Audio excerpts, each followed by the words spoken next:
ಒಂದು ಸೈಡಿಂದ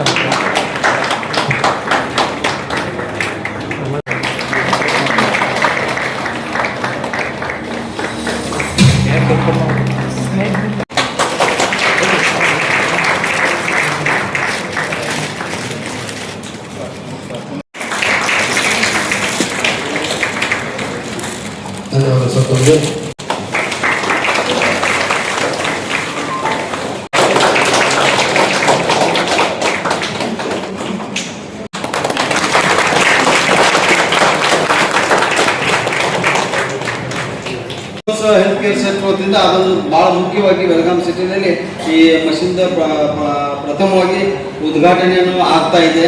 ಅದರ ಸಲುವಾಗಿ ಆಸ್ ಎಕ್ಸ್ ಮೇಯರ್ ಅಂತ ಹೇಳಿ ಪೀಪಲ್ಸ್ ಹೆಲ್ತ್ ಕೇರ್ ಟ್ರಸ್ಟ್ ಎಲ್ಲ ಸಂಚಾಲಕ ಆಗಲಿ ಮಹೇಶ್ ಅವರಾಗಲಿ ಎಲ್ಲರಿಗೂ ನಾನು ಹಾರ್ದಿಕ ಶುಭಾಶಯ ಕೊಡ್ತೀನಿ.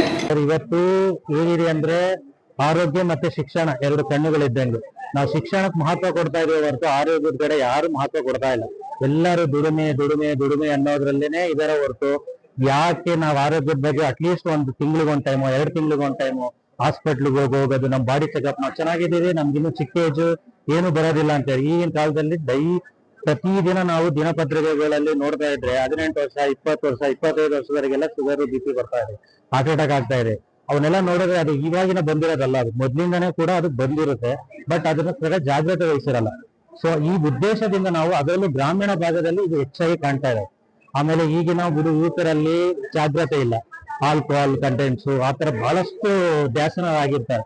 ಅದಕ್ಕೋಸ್ಕರ ಅವರಲ್ಲಿ ಜಾಗ್ರತೆ ಮೂಡಿಸೋದು ಮತ್ತು ಯಾರು ಈ ಕಾಯಿಲೆಗಳಿಗೆ ತುತ್ತಾಗಿದ್ದಾರೋ ಅವರಿಗೆ ನಮ್ಮ ಟ್ರಸ್ಟ್ ಮುಖಾಂತರ ಫ್ರೀ ಆಗಿ ಹೆಲ್ತ್ ಚೆಕ್ಅಪ್ ಮಾಡಿಸೋದು ಇದರ ಮೂಲ ಉದ್ದೇಶ ಆಗಿರುತ್ತೆ.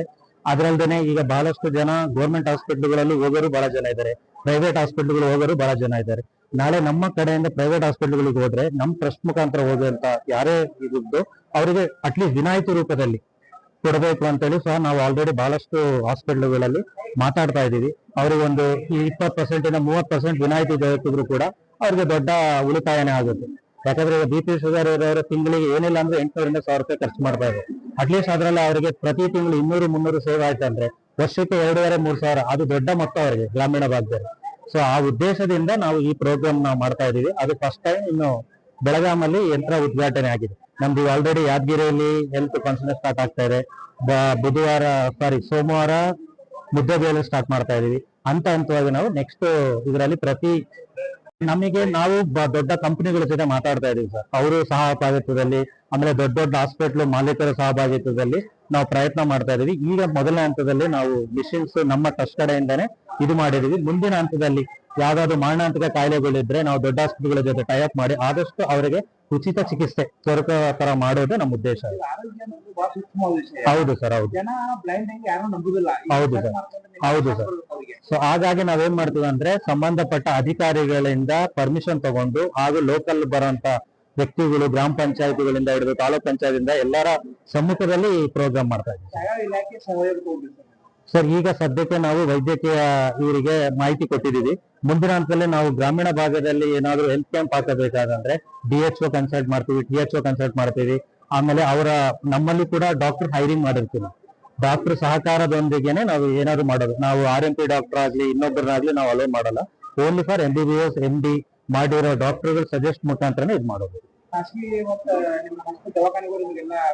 ಮಾಡ್ತಾ ಇದೀವಿ ಸರ್, ಮಾಡ್ತಾ ಇದೀವಿ. ಆಲ್ರೆಡಿ ಮಾತುಕತೆ ನಡೀತಾ ಇದೆ.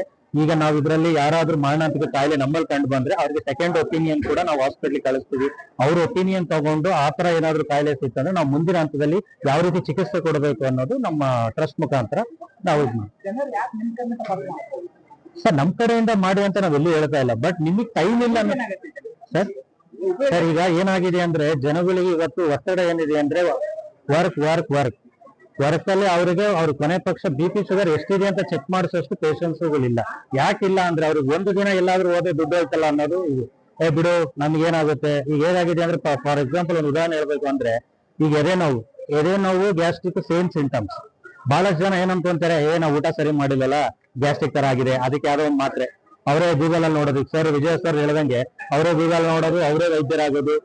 ಸೊ ನಮ್ಮ ಇಂಟೆನ್ಷನ್ಸ್ ಏನಂದ್ರೆ ಇದ್ರ ಮೂಲ ಉದ್ದೇಶ ದೊಡ್ಡದಾದ್ಮೇಲೆ ನೀವು ದೊಡ್ಡ ಹಾಸ್ಪಿಟ್ಲಿಗೆ